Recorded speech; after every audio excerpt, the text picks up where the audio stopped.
My name is Andrea Antoinette Jones, Queen Andrea Antoinette Jones, and I am the Queen of Egypt. This is my history lesson on Black America.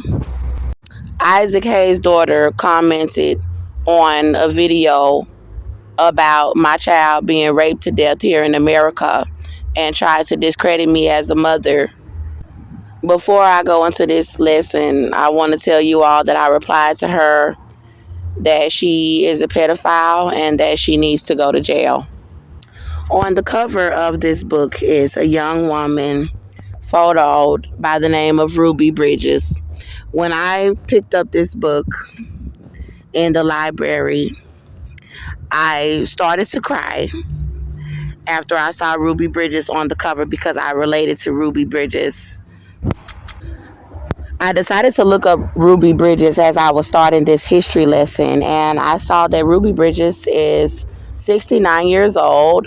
She's married to Malcolm Hall, and she is an American civil rights activist today in the United States of America. Many of you may know the story of Ruby Bridges. I want to tell you all that I felt like Ruby Bridges when I was being escorted to and from felony courts for protecting myself from my children's father, who was white. I shot him in self-defense. I shot Austin John Meador, a white male, in his leg in self-defense in Conroe, Texas. I was booked on charges and taken inside of the Montgomery County Jail, where they starved me pregnant for 11 months and said that they gang raped my child to death with his father, Austin John Meador, Caucasian male, and his mother, Cynthia Olvera. I knew that I was innocent of all of the charges because God told me not to plead guilty. They held me inside of a jail cell saying that they were gang raping my child to death, and they starved me, trying to force me to plead guilty to charges that I was not guilty for. God told me that self-defense was not a crime. I waited, being starved, never was taken to a trial, and was released on all charges.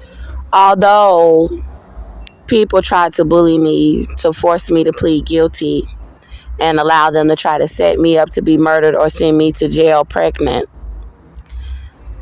I refused to plead guilty. When I was released on all of the charges, there was a white officer, that said to me, "I guess it was worth the wait." It was.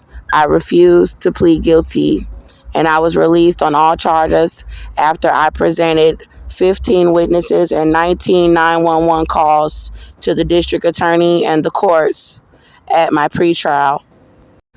I was released with a baby still alive in me, where I was not being given medical care.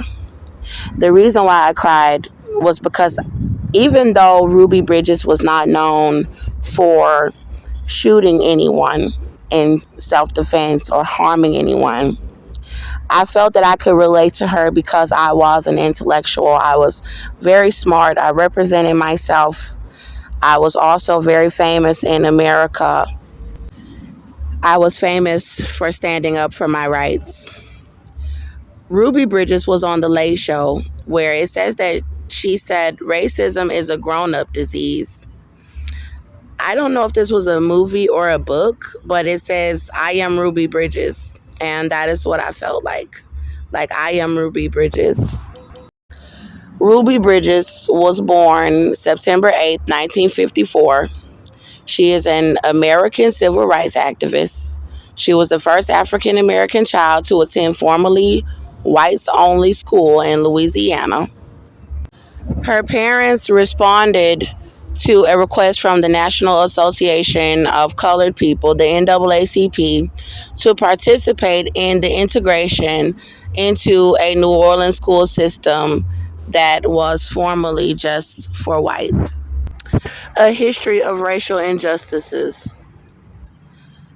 They were protesting at her arrival and screaming hateful slurs.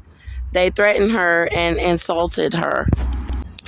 I remember in the movie about Ruby Bridges, that there were whites that were spitting, they were yelling, they were being hateful. I stated that I was in an interracial relationship where the white male was abusing me. So I shared different viewpoints about integration, but I said that I do believe that everyone should have equal rights if we are all going to be living in the same society. Imagine me being an African American woman who was locked inside of a jail while mobs of angry whites said that they were gang raping my child to death for protecting myself. I cried when I saw this photograph of Ruby Bridges because it reminded me of myself as I was being escorted by white officers to different felony courtrooms to fight my own case, to represent myself against the United States government. When I saw that Ruby Bridges was still alive, it brought tears to my eyes because I thought, what a coincidence that someone who is so notable to us in Black history is still with us today. Now I am about to win another case against the United States government, and it is a $250 million lawsuit. Unfortunately, there are ambulances, firefighters, police officers, Ku Klux Klan members, gang members, and devil worshippers that are all around me as I am making this history lesson. They erased a 52-minute video with the same information, forcing me to have to redo this lesson. Please stay tuned. The next part of this lesson is going to be about someone else that is a legend in Black history. And I want to share with you all my viewpoints about this historical figure from the eyes of an African American woman who is famous for self-defense.